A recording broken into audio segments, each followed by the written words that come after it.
Olá! É muito bom ter a sua companhia. Afinal, a série Princípios foi feita especialmente para você. Hoje vamos falar sobre a luta entre o bem e o mal. Esse tema é muito importante. Assista e eu posso garantir que no final você verá as coisas de uma maneira diferente. Você já se perguntou como surgiu o mal? Você acredita que o diabo existe? Se ele existe, quem criou o diabo? Se Deus é amor, por que Ele permite o mal? Você já se pegou fazendo estas perguntas alguma vez? Então você não pode deixar de assistir ao Está Escrito de hoje.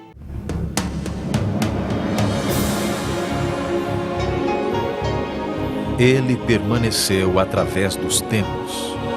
O livro de Deus, a Bíblia. Indispensável em nosso mundo complexo. Está escrito, transmitindo esperança ao redor do mundo, apresentado por Fernando Iglesias.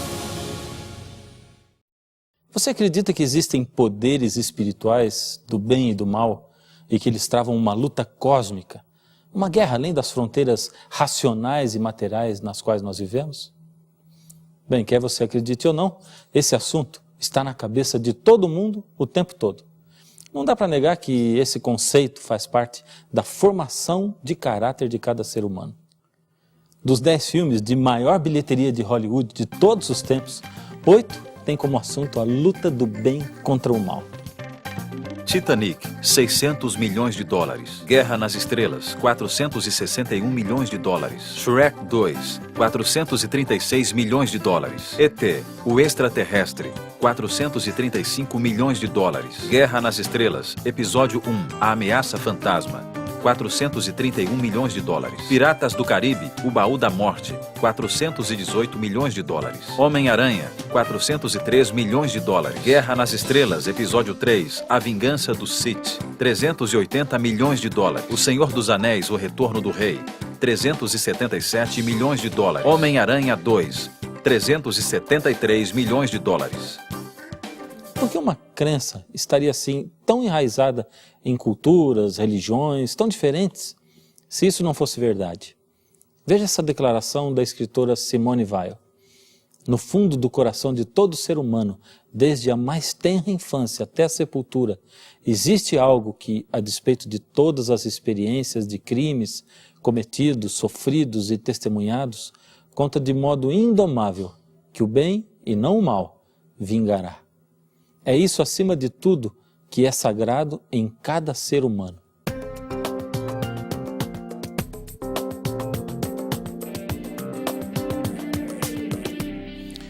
Logicamente deve ter uma pergunta aí fervilhando na sua mente. Mas se Deus é o Criador de tudo, foi Ele também que criou o mal? Bem, todos dizem que Deus mora no céu. Mas como é esse lugar onde Deus habita? Deus permitiu que o apóstolo Paulo fosse até lá. E a única coisa que ele conseguiu descrever na Bíblia, em 2 Coríntios 12:4, é: vi e ouvi coisas que palavras humanas não conseguem contar.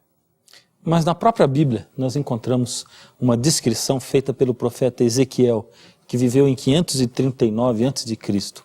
Ele teve uma visão do lugar de habitação de Deus. Isso está escrito aqui no livro de Ezequiel, no capítulo 1, do verso 1 até o 28. O céu se abriu e eu tive uma visão de Deus. Eu ouvi o Deus eterno falar comigo e senti o seu poder. Olhei e vi uma tempestade que vinha do norte. Raios saíam de uma nuvem enorme. Em volta da nuvem o céu estava em fogo, e no meio do fogo havia uma coisa que brilhava como bronze. Acima da cobertura curva havia uma coisa parecida com um trono feito de safira. Nele estava sentado alguém que parecia um homem e que brilhava como se fosse bronze no meio do fogo. Todo ele brilhava com o mesmo clarão de fogo, e a sua luz tinha todas as cores do arco-íris nas nuvens. Essa era a luz brilhante que mostra a presença da glória de Deus. Tente entrar na mente de Deus e raciocinar com Ele.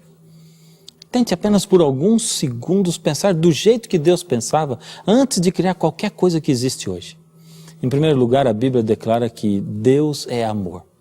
E a gente não pode esquecer que O amor é um sentimento que precisa ser compartilhado com outros para poder ser real. Sendo que Deus é amor e deseja compartilhar a vida com outros seres, Deus, a fonte da vida, planejou criar o universo e desejou criar seres que pudessem, como Ele, usufruir da maravilha que é viver. Em outras palavras, Deus desejou compartilhar com outros seres o prazer de sentir o vento no rosto, a textura da água, o prazer de um beijo. Deus desejou compartilhar a vida e, ao fazer isso, Ele estipulou leis no universo. As leis de Deus estão aí segurando o macro e o micro-universo. Pense comigo. Deus deseja criar outros seres, Deus é a fonte da vida. É como se Ele fosse a energia elétrica. Ao criar outros seres, Deus diz, vocês poderão viver livremente e curtir tudo que a vida oferece, mas não poderão se desligar da fonte da vida eterna que sou eu. Então Deus sonhou. E se eu criasse seres livres? Tão livres que eles poderiam até não me escolher se assim o quisessem? Será que da liberdade poderia surgir amor? Então por um momento Deus pensou assim, mas e se eles se rebelassem? E se chegassem a pensar que podem ter vida sem estar ligados na fonte da vida? Então ele pensou novamente e decidiu. Bem, para cada ato de rebeldia que eles cometessem, eu, Deus, cometeria um ato de amor muito maior.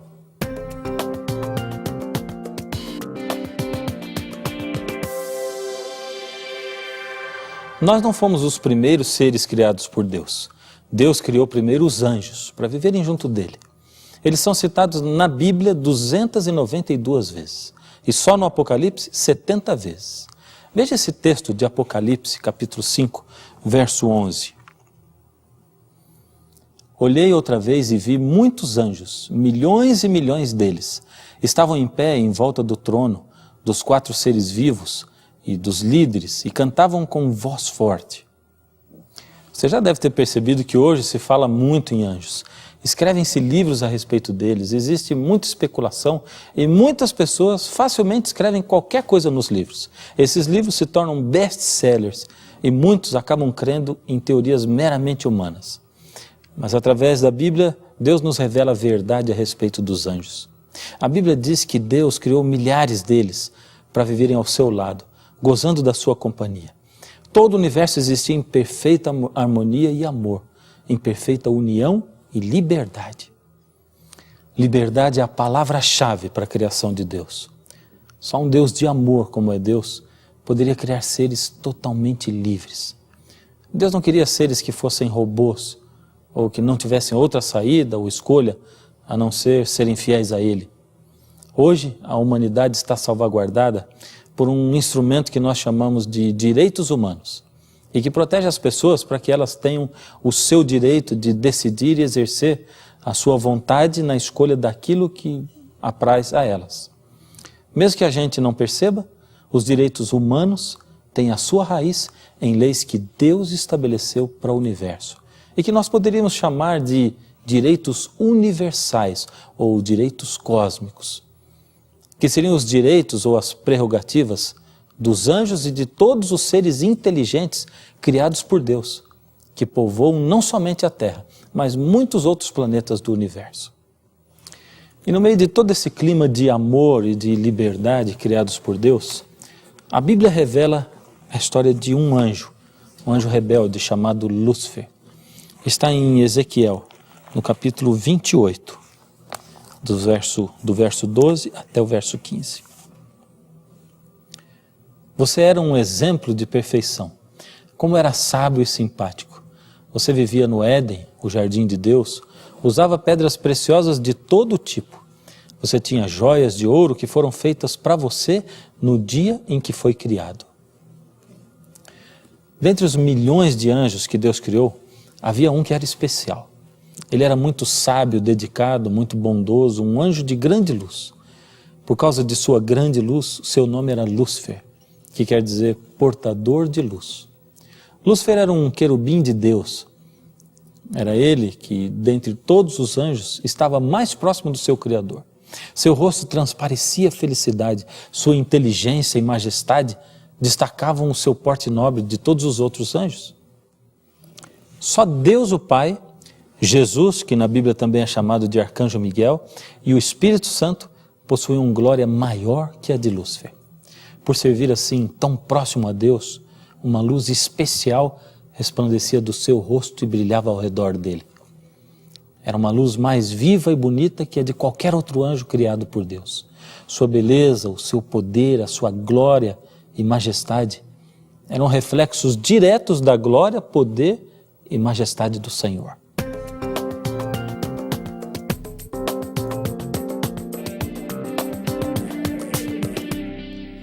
Acompanhe comigo novamente aquele texto que nós acabamos de ler e vamos agora até o fim dele. Ezequiel 28, de 12 a 15. Você era um exemplo de perfeição, como era sábio e simpático. Você vivia no Éden, o jardim de Deus, e usava pedras preciosas de todo tipo. Você tinha joias de ouro que foram feitas para você no dia em que foi criado, até que começou a fazer o mal. O amor não é egoísta, não olha para si mesmo.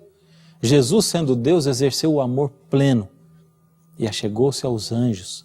Ofereceu-se para ser o seu arcanjo, o líder dos anjos. Ele se aproximou dos anjos como se fosse um deles. Mas Lúcifer, ao contrário disso, foi afastando-se cada vez mais do grupo, desejando ser exaltado por eles. Ele se esqueceu que não tinha vida em si mesmo e de que nunca poderia desligar-se de Deus, que é a fonte da vida, porque se fizesse isso, perderia a sua vida. Ele passou a olhar para a sua própria glória como se viesse dele mesmo, e ao fazer isso, deixou com que sentimentos estranhos, nunca antes manifestados, passassem a existir. Passou a sentir inveja, orgulho, ódio, e então começou a mentir. Lúcifer expôs aos anjos o seu ponto de vista. Disse a eles que estavam acostumados com o seu comando e que sabiam da sua luz, da sua força, dos seus poderes maravilhosos.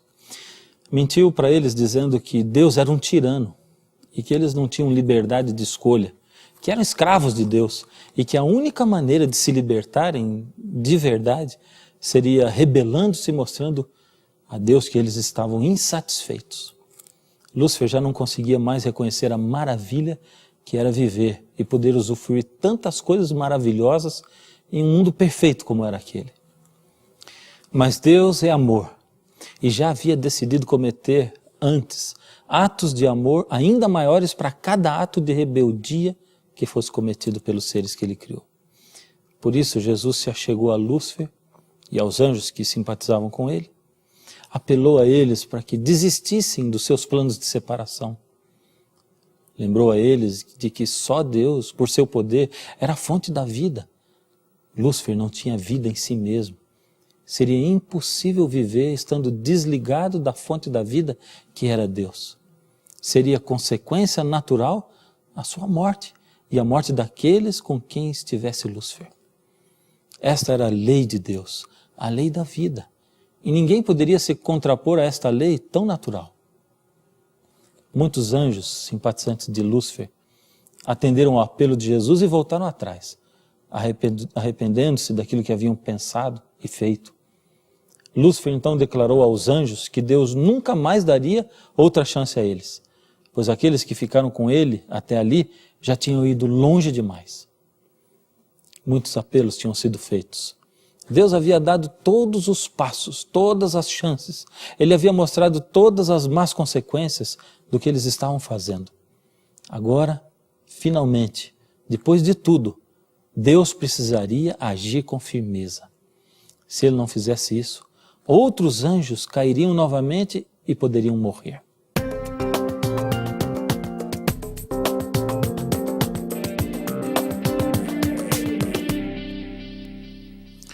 Mas Deus não trata ninguém como se fosse apenas parte de uma multidão. Ele convocou toda a hoste de anjos a fim de que cada caso fosse resolvido individualmente. Foi então que Lúcifer se rebelou em público, acusando a Deus e a sua lei. Agora já não havia outra maneira. Para não perder outros anjos, Deus então deixou claro a Lúcifer que já não havia lugar para ele mais no céu. Nesse momento, Lúcifer apontou para os seus anjos simpatizantes, que somavam quase a metade dos anjos do céu, e disse: esses estão comigo. O Senhor vai expulsá-los também e deixar o céu vazio? Lúcifer declarou que estava preparado para resistir ao poder de Deus e usar poder contra poder. Os anjos bons choraram ao ouvir as palavras de Lúcifer e ver quão longe ele tinha ido. Lúcifer então gritou que os anjos não precisavam da lei de Deus, da vida que Deus oferecia, que deveriam estar livres para seguir a sua própria vontade. Dizia que a lei era uma restrição à liberdade de todos. Lá em Apocalipse 12:7 diz o seguinte: houve peleja no céu, Miguel e os seus anjos pelejaram contra o dragão. Também pelejaram o dragão e os seus anjos. Jesus, o arcanjo Miguel e seus anjos prevaleceram. E Lúcifer, que se tornou Satanás, e seus anjos foram expulsos do céu. Mas mesmo assim ainda fica uma pergunta no ar. Se não havia como viver independente de Deus, por que então Deus ofereceu essa tal liberdade aos seres criados? Estava para acontecer um casamento diferente entre jovens de nacionalidades diferentes. Edward Thompson, um inglês, e Annette de Valier, uma francesa. Era realmente um casamento à moda antiga, arranjado por motivos políticos, mas ao contrário da maioria das histórias, os dois haviam se conhecido um ano antes do casamento e estavam perdidamente apaixonados um pelo outro. 2 meses antes da cerimônia, a moça viajou de navio para a Inglaterra para fazer os preparativos. No meio da viagem, após horas de luta com uma tempestade, o navio naufragou. No dia seguinte, a jovem acordou na beira da praia sozinha. Estava numa ilha desabitada. Depois de 2 dias, para sua surpresa, encontrou caído na praia, quase morto, um dos jovens marinheiros do navio.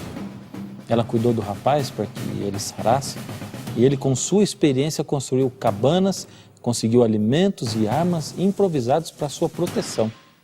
Era um rapaz de bom caráter. E assim, uma grande amizade começou a se desenvolver.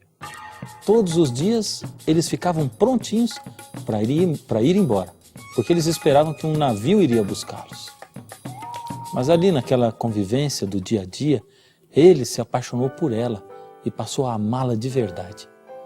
Ele não tinha nem coragem de contar a ela porque tinha medo de que, se ela descobrisse os sentimentos dele, brigaria com ele. Pois era um amor impossível. Ela era uma pessoa da nobreza. O tempo foi passando. Os dias, os meses, os anos. Então, movida pela solidão, pela desilusão, e sem esperança de voltar para casa, após 2 anos na ilha, ela desistiu da esperança de casar-se com seu antigo noivo e aceitou que nunca mais iria voltar para casa. Depois dela declarar o seu amor por ele, um dia ele estava andando sobre as montanhas e de longe avistou um navio inglês. Pensou em avisá-la, mas de repente parou. De cima da montanha, ele olhou para a casinha improvisada que ele havia construído, viu o sorriso de alegria nos lábios dela.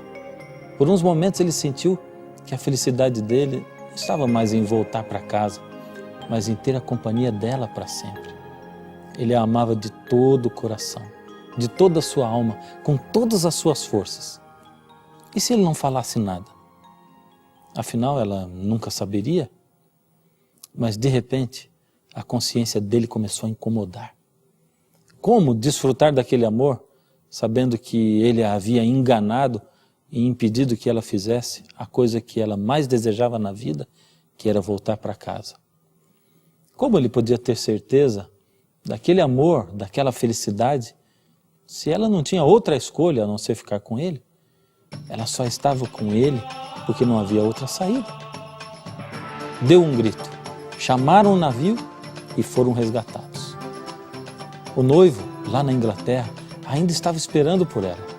E ao saber do seu retorno, reativou todos os preparativos para o casamento. Você sabe como é que a história termina? Sem dúvida. Mesmo de volta, ela declarou o seu amor pelo marinheiro. Abriu mão de tudo para ficar com ele, porque agora ela o amava. Agora sim, esse amor tinha um sabor diferente para ele. Ele não tinha sido a única opção. Ela o escolheu. Aquilo sim era amor de verdade. É lógico, o amor só é amor de verdade quando existe liberdade. Deus não se contentaria em ser a única opção. Ele não poderia simplesmente não ter criado Lúcifer. Isso não seria liberdade, seria uma mentira.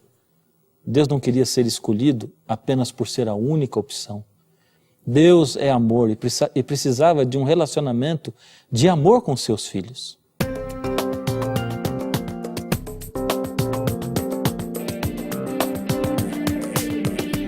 Se existe alguém interessado em que você pense que Satanás não existe, esse alguém é Satanás. Enquanto você pensar que ele não existe, ele vai poder agir livremente com você. Você não consegue enxergar o bem e o mal nas esquinas das ruas, no dia a dia, na violência que tira a nossa paz de dia e de noite, nos corações cada vez mais duros de seres humanos que abandonam seus filhos e os vendem e que são capazes de cometer abusos sexuais contra eles? Mais próximo ainda do que nós podemos imaginar, a guerra entre o bem e o mal não está presente apenas nos filmes, desenhos e games. Essa guerra acontece a cada momento do dia dentro da sua mente e do seu coração. Em cada decisão que tomamos diante de oportunidades que nos são apresentadas. Escolhemos constantemente entre o bem e o mal. E nessas batalhas diárias, é você quem estipula quem é o vencedor. Se Deus ou se Satanás. Deus ainda hoje precisa de um relacionamento de amor com você. E é por isso que você continua sentindo enquanto Deus fica convidando você. Não se esqueça de que Ele é o Deus da liberdade. E você corre o risco de não escolher Deus ainda hoje. Não deixe para depois. Faça essa escolha agora. É só você parar aí aonde você estiver, fechar os olhos, enquanto ouve a música, dizer: Jesus, eu estou nas suas mãos. Toma o meu ser.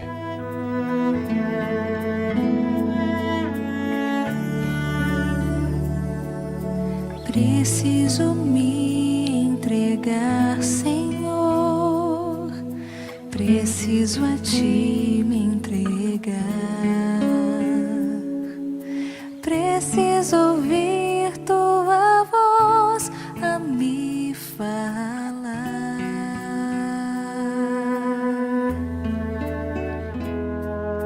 Não tenho nada a Te oferecer, somente um coração impuro e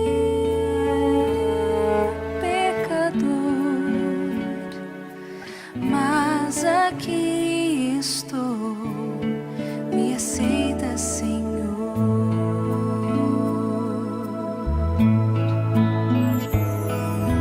Toma os meus pensamentos, meus dons e meus bens.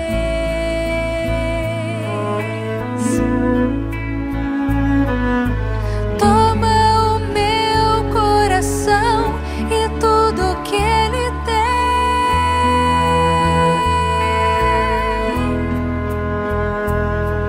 Renova, Senhor, meu viver. Derrama em mim Teu amor. Quero para sempre servi-lo por onde for.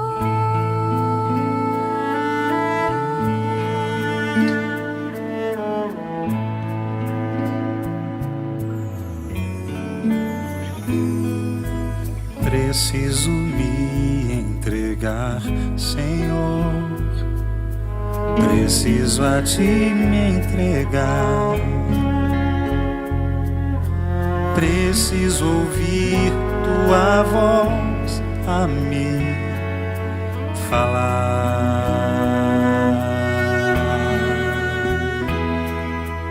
Não tenho nada a Te oferecer, somente um coração impuro e pecador. Mas aqui estou, me aceita, Senhor.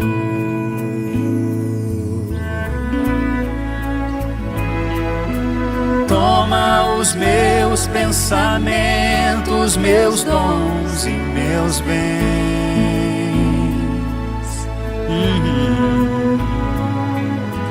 Toma o meu coração e tudo que ele tem.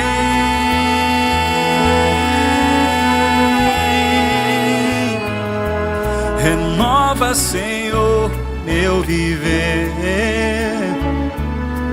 Derrama em mim teu amor. Quero pra sempre servi-lo por onde for.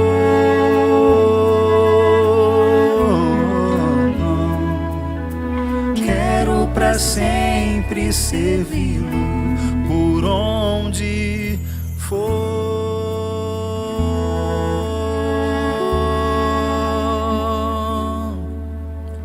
Quero pra sempre servi-lo por onde for.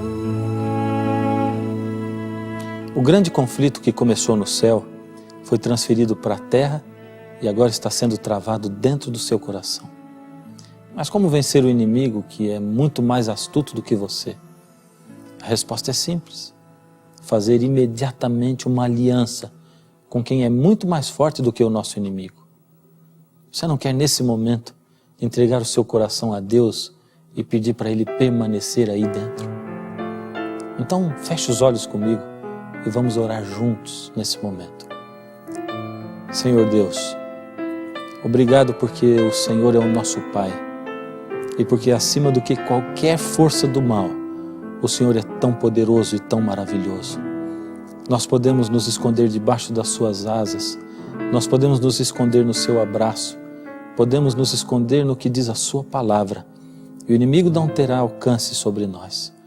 Toma-nos nas suas mãos, Senhor, não deixe que nenhum mal nos atinja. Permanece conosco e ajuda-nos a tomarmos as decisões certas ao seu lado. Entrego nas suas mãos a vida das pessoas sinceras que estão aí do outro lado. Em nome de Jesus. Amém.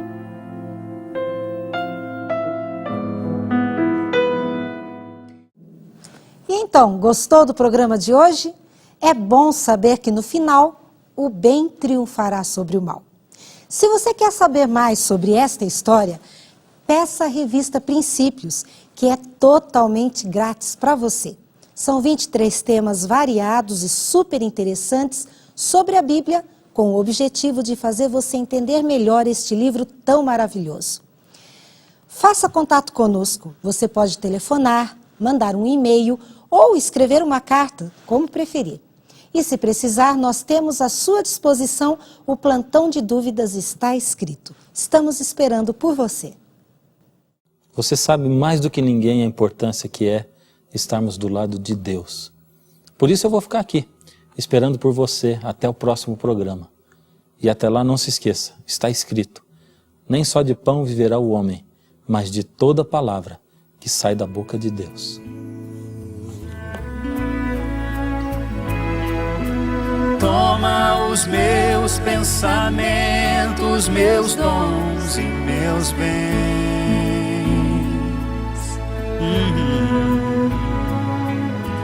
Toma o meu coração e tudo que ele tem.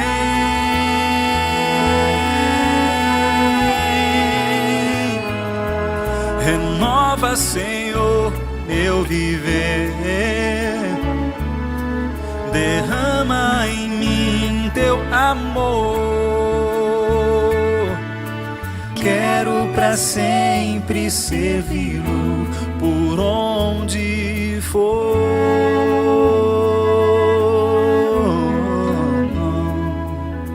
Quero pra sempre